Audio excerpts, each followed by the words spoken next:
Hello, this is a key from the Keyspeed repository, and today I'm going to give you guys a short little tutorial on how I made Make It Right, one of the 6 songs on my new EP releasing this summer, full of French house and future funk inspired tracks. Now, this isn't a hyper technical tutorial. I don't want it to be, because I just wanted to give you guys some tips that I utilized to create these tracks. And I wanted to have 4 main points that I want to touch on, which is 1, look for interesting moments in the sample. 2, get good drum samples. 3, make a funky bass line. And 4, other miscellaneous elements, such as the pads or plucks or whatever it may be. Extra elements can give your track a distinctive spin of your own. But let's first dive into looking for the interesting moments in a sample. So if we look here, we got the original sample here, which is I Can't Let You Go by Talkback from 1982.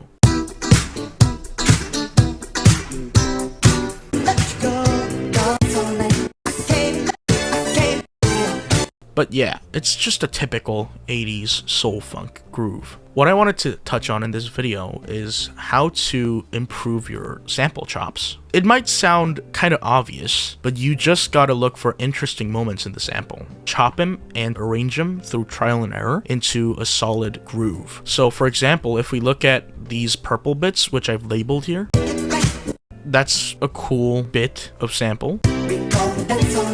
That's another great bit. These 2 are great as well. I typically try to find as many of those quote-unquote interesting moments in the sample as possible, so I can use them as my palette when I'm constructing the track. One tip for finding interesting moments is something like this. It has a clear melodic theme, and rhythmic structure is very interesting as well. It's really difficult to explain how you can find interesting moments, because that's all up for interpretation, but you gotta train your ears for it as well. Don't fret, because I thought I could never acquire the ability to listen and get an ear for these chops until I actually started trying it. Sometimes all you gotta do is just try. I just watched one video about how Daft Punk sampled stuff, which the video wasn't all that important. It didn't teach me anything, but it did give me the motivation to start. So I went in, picked the sample, tried it out, and it worked. It worked wonderfully. So sometimes all you gotta do is just try, start doing it. That's all I wanna say for chopping samples. But yeah, let's move on to the second element, which is good drum samples. I don't know where I heard this from, but if you're doing a shit ton of processing on your samples, then maybe it's time to find a different sample, because it's not worth it. It's not going to sound as good as if you had actually found a sample that fits your track more, or fits your vision more. So it's pretty simple. I got 2 kicks and a snare. The 2 kicks are layered, with this one having a high cut, right? And this one having a low cut. So together they sound like... So it's kind of cool, right? And then we got this Lindrum-esque snare drum sample. And I'm putting all these kicks and the snares through Drum Bus, which is a great little audio effect built into Ableton. And then also, speaking of drums, I also added hi-hats as well. I typically like to use more realistic samples when I'm doing hi-hats, at least in terms of these types of tracks. But I got just like this closed hi-hat here, and then this this open hi-hat. So together they sound like... And I did some processing, but it's not much. I just got like a high pass, drum bus for compression. Even though there is an exclusive compressor built into Ableton, I just sometimes like the tone that the drum bus compressor gives me, so I just use that. Valhalla Vintage Verb, a typical sidechain compressor, and then another limiter. So together they sound like this.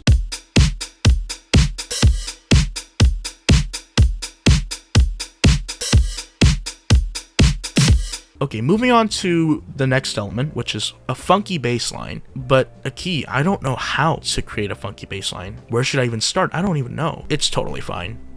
Make sure to not use the root notes of the chord, because that sounds really, really basic and boring. And I really like this octave switching technique. It's kind of borrowed from those like 70s funk synth bass lines. I don't do anything fancy here. I'm not some virtuosic bass programmer / player, but you know, it does the job. And it sounds like this.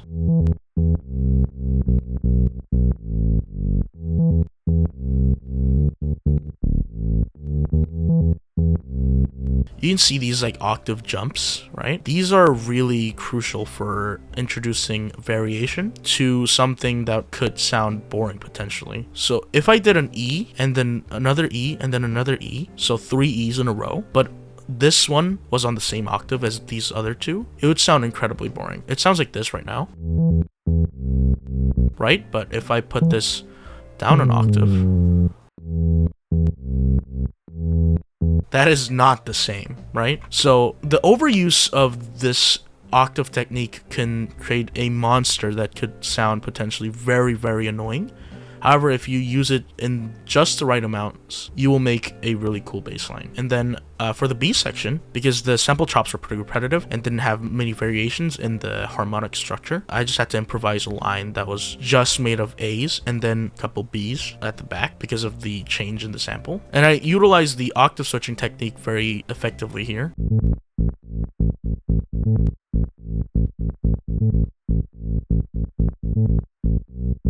And a short note length can also enhance the funkiness of it, because if I just like selected all this and then did like a legato,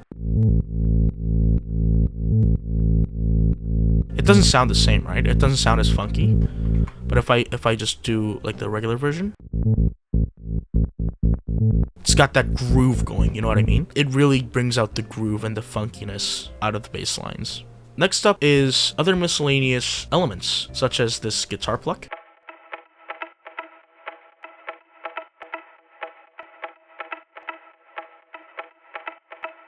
Right? I just did a little bit of processing, not much, it's very simple. I did some heavy panning on the guitar pluck,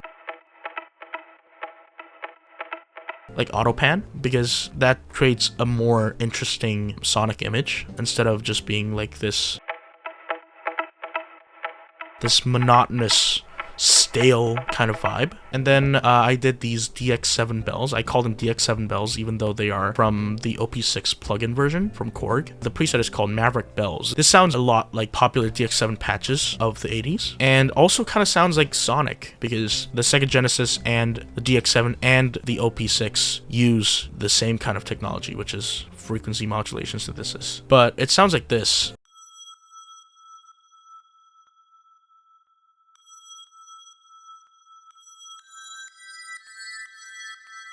Right, so you got that reverb going and also an auto pan, but I didn't want every hit to pan left or right, like per hit. So I just did like a half note, 85% pan with 25% shape, so it's more squared off, it's more jarring, the transition, because it sounds a little bit more random, even though it's totally not random at all. These are the elements I call the Lil Boys. So they sound like this in conjunction.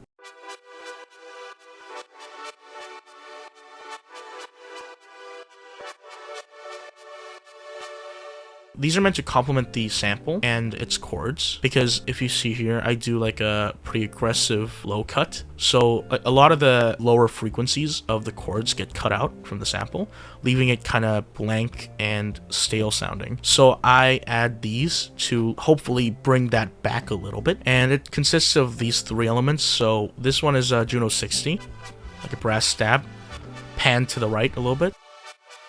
And then this one's triangle wave keys. Right? And then this one's a more aggressive version of that, panned a little bit to the left.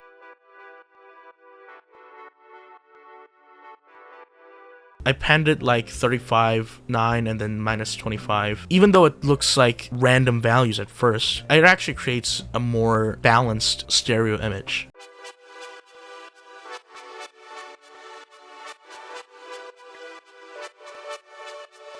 Right? So finally, the last element here is the riser and faller. This is a riser combo. It sounds like this. Believe it or not, these are all stock Ableton samples, because I don't really use risers a lot. But when I do, I find the stock Ableton samples fine enough. They sound great, so I just use them. And this is like a faller, white noise, but I cut out the front part of it a little bit so it's more sudden when it appears. And that one sounds like this. Then I added another crash sample, which is a slightly China-like crash. So it's more of that hissy, crackly bit. And I obviously did the sidechain, so it ducks under the kick and snare. And together, the riser and faller sounds like this.